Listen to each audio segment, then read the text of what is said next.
began in a setting meant to inspire, a grand concert hall buzzing with anticipation, lights cascading across polished wood, the quiet murmur of elegance hanging in the air. People had come expecting brilliance, perhaps to be dazzled by reputation or entertained by technical mastery.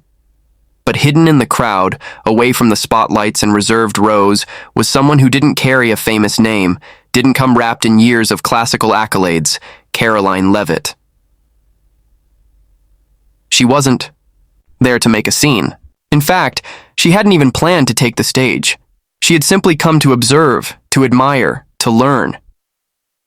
Music had always been more than just notes for her. It was something that lived in the quiet corners of her soul, something deeply personal. It didn't demand praise. It existed for the sake of expression, of connection, of truth. Yet the atmosphere that night was thick with pretense. There was a certain mood that favored prestige over passion.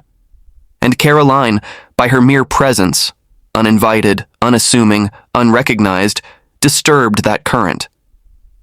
She wasn't wearing the right designer name. She didn't walk with the practiced confidence of those used to cameras and curated applause. And for that, she became a target of subtle smirks and not-so-subtle commentary. The whispering started small. A glance here, a chuckle there. Her name passed around like a footnote. Questions were asked in tones loud enough to be heard, not to inquire but to exclude. Who was she? Why was she here? The answers didn't matter. The judgment had already arrived. And yet Karoline didn't react. She didn't fight for acknowledgement or attempt to counter the narrative being built around her. There was no need to. She had learned long ago that insecurity dresses itself in mockery, that loud voices are often disguising a fear of being challenged, of being reminded that greatness doesn't need applause to be real. So she listened. Not just to the music, but to the room, to the energy. She absorbed every note, every look, every word that wasn't said but hung heavy in the air. And inside, something began to stir. Not resentment, not pride, but a quiet resolve. She knew her place, not because someone had given it to her, but because she had claimed it within herself long before the world had a say. As the evening unfolded, an unexpected moment came. One of those unscripted pauses in life that seem almost fated. The piano sat alone, momentarily untended. A hush fell. Eyes wandered. And without hesitation, Karoline stood up and walked toward it. There was no announcement, no dramatic flair. Just a calm, steady movement of someone stepping into purpose. Some scoffed. Others whispered again. It was the same song, just another verse. But Karoline didn't hear them. She wasn't there for them. Her fingers found the keys like reuniting with an old friend. And then she began to play. What poured out wasn't rehearsed perfection. It wasn't a competition. It was raw, emotions sculpted into melody. A conversation between heart and instrument. A language that bypassed ego and reputation. It was delicate and powerful all at once. The kind of performance that doesn't demand attention, but quietly takes hold of every listening ear. In that moment, all the noise faded. All the assumptions dissolved. There was no room left for arrogance when honesty walked into the room cloaked in harmony. The melody didn't mock back. It didn't retaliate. It simply told the truth. A truth deeper than applause, richer than fame. A truth that belonged to Karoline alone, and yet, somehow as she played, she gave it to everyone. Karoline Leavitt had never needed to shout to be heard. Her strength wasn't found in confrontation, but in the quiet assurance of someone who knew who she was, regardless of who did or didn't see it. And that night, when the room turned cold with doubt and subtle derision, she didn't rise to the bait. She didn't raise her voice, defend her worth, or offer an explanation for her presence. She simply walked to the piano. The room didn't know what to make of it. The contrast was stark. Here was a young woman in a modest dress, not cloaked in grandeur or theatricality, placing her fingers on the same keys that moments ago had been guarded by legacy and expectation. But there was no tremble in her hand, no hesitation in her step. Only calm, only purpose. For Karoline, Music had always been a sanctuary. It wasn't something she did to impress. It was something she did to feel. As a child, she had sat for hours at an old upright piano, letting the outside world fade as she immersed herself in the quiet, endless universe of sound. She learned to listen more than she played, to understand the space between notes, the silence that shaped the melody. Her connection to music had nothing to do with recognition. It had everything to do with freedom. That night, as the world around her bristled with skepticism, she didn't retreat into fear. She went inward, into that place where music flowed not from theory, but from memory. Her fingers moved without seeking approval. Her eyes didn't scan the audience for validation.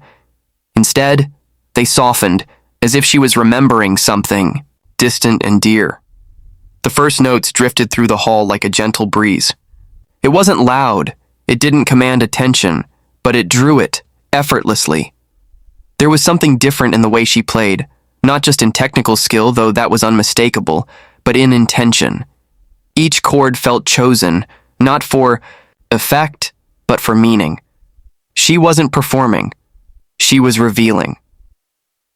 There's a moment in every truly great musical experience when time seems to stop, when the room, regardless of its size, begins to breathe as one. As Karoline's hands danced over the keys, that moment arrived. The energy in the hall shifted. The conversations halted. Eyes turned. Phones were lowered. It wasn't because she demanded it. It was because she deserved it. People often forget that music is a form of storytelling. And Karoline was telling, one without uttering a word. Her story was written in minor keys and hopeful crescendos, in delicate harmonics that rose like whispered confessions. It spoke of quiet battles fought alone, of dreams held tight despite the noise of doubt. It carried the ache of being misunderstood and the courage of showing up anyway. There were no flourishes to impress. No theatrics, just truth, note by note. The piano wasn't a weapon. It was her voice, and through it, she said everything that needed to be said. She answered every sneer with a gentle refrain. She responded to every doubt with clarity wrapped in melody. People began to lean in, their skepticism melting into silence. Some blinked, caught off guard by the emotion welling in their chest. Others sat still, afraid to move, afraid they'd miss even a second of something that now felt larger than the room itself. She had reached them, not by raising her volume, but by raising the standard. What made her playing unforgettable wasn't just the precision. It was the humanity, the way she made every listener feel as though they were being spoken to directly. The way the music wrapped itself around their own hidden thoughts and memories, holding them gently, asking nothing in return. She didn't need to explain her presence. She didn't need credentials, spotlights, or introductions. The piano became her truth teller, her interpreter. Through it, she offered the world a glimpse into something real, something beautiful, something undeniable. And in doing so, she shifted the entire atmosphere.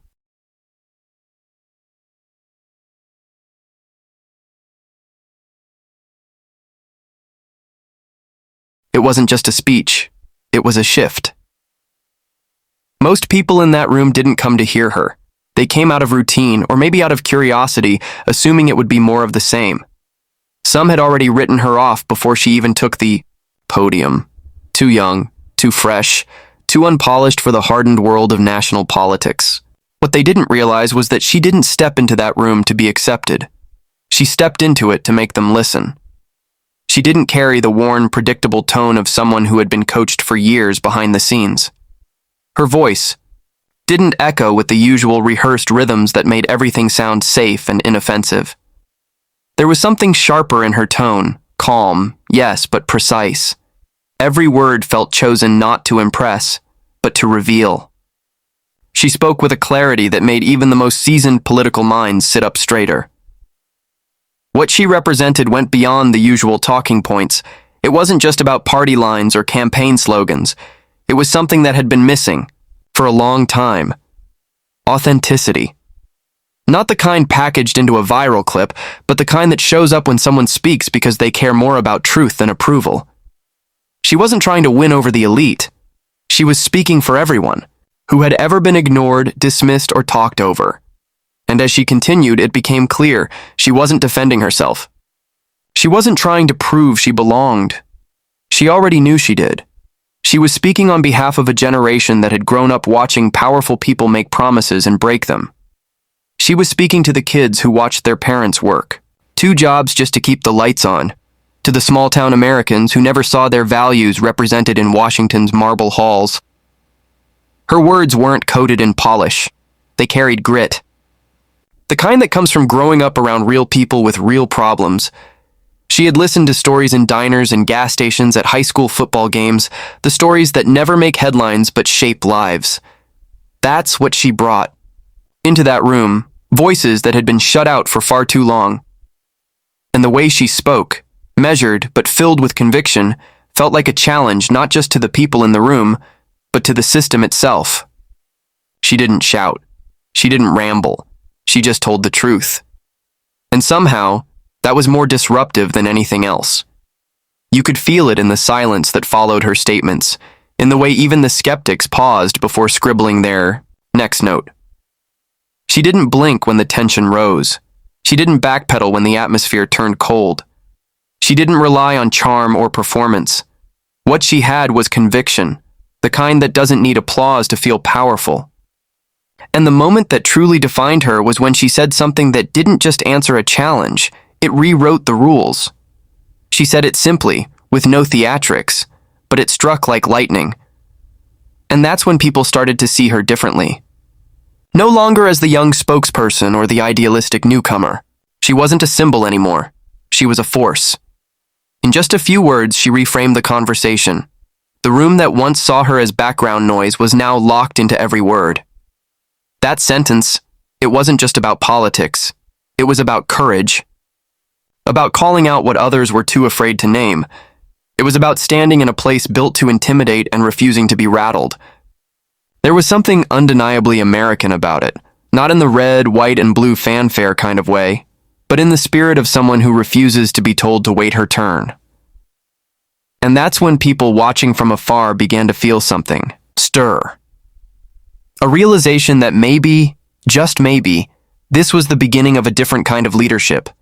One that didn't ask for permission to speak, one that didn't mold itself to fit in, one that remembered who it was speaking for long after the cameras stopped rolling. It wasn't just a moment of strength, it was the sound of a voice that had finally decided to be heard. There was something different about the reaction in the room, not the kind you get from polite agreement or partisan cheers. This wasn't about predictable clapping or well-timed standing ovations. What happened wasn't rehearsed, and it certainly wasn't controlled. It was real. It was raw. It was human. When she finished speaking, the room didn't respond with silence. It erupted. The sound wasn't tidy or measured. It was emotional, spontaneous. It wasn't just one side of the aisle or a handful of supporters in the back. It came from every corner, from those who had walked in skeptical, those who had watched with folded arms, and those who had thought they'd heard it all before. They didn't just agree. They felt something. What she had said didn't follow the script people were used to. It wasn't politically polished or framed for safe applause lines. She wasn't trying to win favor. She was trying to wake people up, and she did. The crowd didn't just respond because it sounded good. They responded because it meant something. It hit them somewhere deeper than politics, somewhere personal. It wasn't about a party or a platform. It was about truth. A truth spoken plainly, bravely, and without flinching. She had looked around a room that too often applauded performance and decided instead to deliver a dose of reality. There were no rhetorical tricks, no fancy language to soften the blow. Just the kind of message that makes people sit up, then stand up. The noise that followed her final sentence wasn't a celebration of her wit. It was a recognition of her courage. People weren't cheering because she said something popular. They were cheering because she said something right. She articulated what many had been thinking for years but were too afraid or too beaten down to say out loud. The reaction spread like a wave. Some people didn't even realize they had stood up until they saw others doing the same. It wasn't about following a crowd. It was about being moved. There's a difference. This wasn't staged. There were no handlers off stage cueing anyone. It was the kind of energy that no campaign manager could engineer. People began clapping not just for her, but for themselves, for finally hearing someone say what they had always known to be true. There was a sense of release in the room, as if the weight of years of being silenced or dismissed had suddenly lifted. They weren't just witnessing a speech. They were witnessing a moment. In that moment, she became more than a speaker. She became a symbol.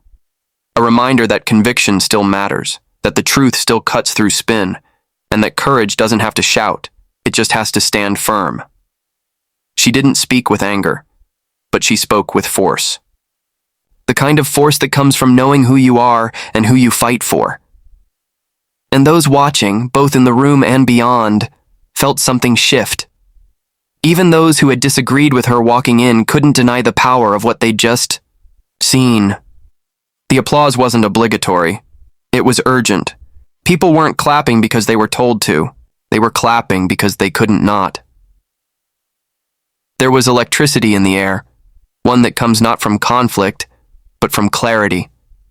It was the sound of people waking up to the idea that maybe there was still someone out there willing to speak. Honestly, someone who didn't bend with the winds of political convenience. She hadn't tried to dominate the room. She simply told the truth and let it do the work. And the truth worked. People roared because something in them had been quiet for too long. And in her words, in that one sentence that cut through the noise, they found their voice again. Not a voice echoing the usual slogans or sound bites, but a voice rooted in conviction, in grit, in something that felt deeply American. Not nostalgic, but necessary. The applause didn't stop quickly. It lingered, not because people were trying to make a point, but because they didn't want to let go of what they had just felt. There was hope in the noise, hope that maybe authenticity still mattered. Hope that leadership wasn't just for the powerful, but for the principled. And in that room, for those few unforgettable moments, that hope sounded like thunder. In the end, what unfolded that day wasn't just a political exchange or a viral moment, it was something far more significant. It was a reawakening, a reminder, a declaration that the voices people had tried to ignore weren't going anywhere. That honesty, even when uncomfortable, has a place in public discourse. And that strength doesn't always come from seniority or political rank. It often comes from standing firmly in your convictions, even when the room isn't on your side. What made the moment unforgettable wasn't the setting or the cameras or even the reactions. It was the clarity, the kind that doesn't leave room for misinterpretation. She didn't need to argue her way into relevance. She didn't have to raise her voice or play by anyone else's rules. All she needed was one sentence, one sharp, unmistakable sentence, to completely change the dynamic and expose the weakness behind the noise. That one sentence didn't just silence a room. It lit a fire. For many watching, it served as a rallying cry. For others, a reckoning. But for everyone, it was a glimpse of something that has grown rare in political culture. Authentic courage. Not the kind that relies on optics, but the kind that rises in moments where the stakes are real and the silence is heavy. She had walked into that room knowing the weight of the moment, and when the time came, she didn't just speak, she delivered. There's something powerful about watching someone refuse to shrink under pressure. Something that stirs something. Deeper when a person doesn't just represent an idea, but lives it. That's what the moment became. A reflection of integrity and action. A moment where fear didn't win. Where the truth wasn't diluted. Where someone stood firm when it would have been easier to stay silent. In the days that followed, people would quote her words. They'd clip the video, share it, debate it. Some would try to spin it. Others would dismiss it. But none could. Erase it. Because what she said wasn't just a response, it was a turning point. The kind that doesn't fade with the news cycle but settles into the cultural memory. A sentence that will be remembered not for who she said it to, but for the fact that she had the guts to say it at all. And that's what history tends to hold on to. Not the noise, not the insults, not the performances, but the moments of clarity, of boldness, of truth. This wasn't the moment she introduced herself. It was the moment people saw her for who she really was. And once they saw that, once they heard it, they couldn't unsee it. And they couldn't unhear it. She didn't ask for the spotlight, but after that moment,